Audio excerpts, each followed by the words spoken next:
Start strong, finish strong. Wolf is always scratching. Let's roll.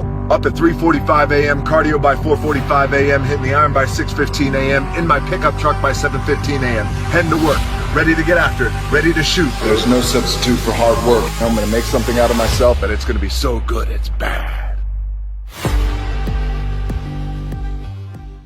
Instead of telling you what I think you should be doing, or how you could be better, or I thought, well, let me just speak from the heart, speak from my gut, and really not have anything prepared, but just tell you what's worked for me. And maybe some of the stuff that's worked for me might work for you now, currently, presently, as you guys have your goals and ambitions, but then further on down the line, as you guys continue to live your life.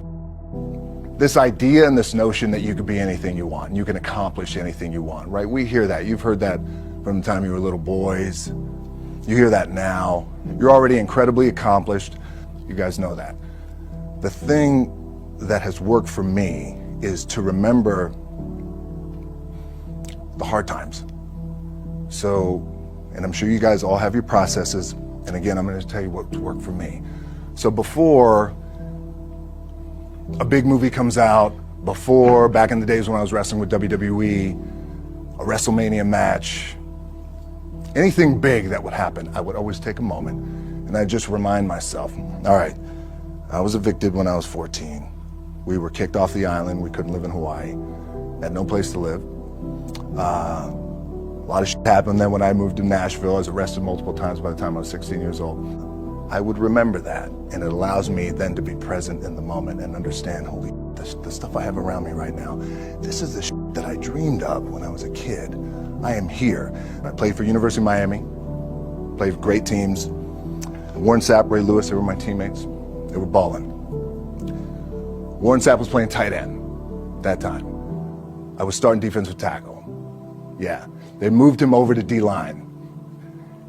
And he looked at me, he's like, yo, dude, I'm gonna take your spot. And I said, you ain't taking my spot. He said, I'm gonna take your spot. I said, no, you ain't. We battled, and he took my spot.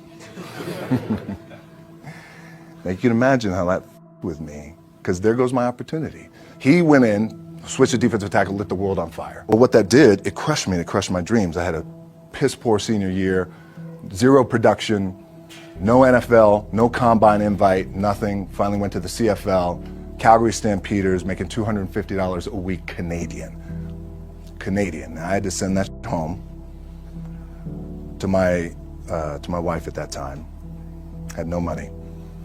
So I remember that. When I got cut from Canada, my dad in his pickup truck came down 4 o'clock in the morning, picked me up in Miami from Tampa. We lived in a little apartment in Tampa. He drove down in his little pickup truck to Miami to get me when I was cut from the CFL. And I thought, well, I leave home like you guys left home. I'm ready to tackle the world, to get after it, achieve my dreams and goals. Crushed by 22, 23 years old. Now I got to move back in with my mom and dad. I played on great teams, though. Wait a second, this is not supposed to be my future.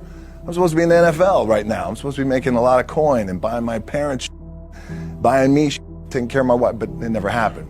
So I pulled out my wallet. I thought, well, let me see how much money I have. I opened it up. I had a 5, a 1, and change. Well, at least I rounded up to $7. But I thought, God, ain't this a bitch? I got $7 in my pocket. Where the f do I go now? What do I do? I can't go back to CFL. The point comes where you hear that voice, the big run's over. Like, you're done. Right? So I heard that voice. So as Coach was saying, man, I hold on to that. I'm telling you, my back is up against this mother. We laugh, we joke, we have a good time, but my back is still up against this mother. I do not forget it. What this also helps me do, and again, it works for me, is at some point, you gotta be tired of not being number one. You have to be, and you gotta play angry, and I play angry. Now, I'm cool and calm with my approach. And when I step out on my field, which is a set, or, you know, like, there's some, and you're always gonna have haters, and haters are like, well, God damn, man, how many movies are you gonna make, or how much shit are you gonna do? Like, you do a lot of shit. I say, yes, it's my ambition. Of course, why not? I could do it. Yeah, I love what I do. And not only that, but in what world do we not work every day? My back is up against this thing, you know, and I started to play angry. by the way, and I still play angry. My last match, Brock Lesnar, transitioned, and I realized if I had to be great at something, I wanted to be great in this world of Hollywood and movie making and producing and entertainment, I had to commit, and like you guys have to commit. Obviously, you commit to something, commit to the goal. So I quietly retired. 2 years later, I thought, what did I do with my career? Because my movies were not doing well. I was written off. It was around 2006, 2007. I was like, I left. I pulled a Jim Brown. I left when I was on top, like #1 in the wrestling business, and I left. It was a ballsy, gutsy, some call it stupid move, but I had to commit and I had to follow what was in my gut. What helps me is to keep the hard times in the front of my mind, because it allows me to go into these big moments that I've worked my ass off, and you guys have worked your ass off. It allows me to go into these big moments with a different perspective. What it also does for me, and again, this is what works for me. Like, my back is up against this mother.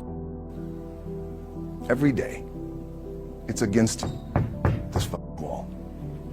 But it's up against this mother because it's what I believe in. And when my back is against this mother, then there's nowhere to go but that way.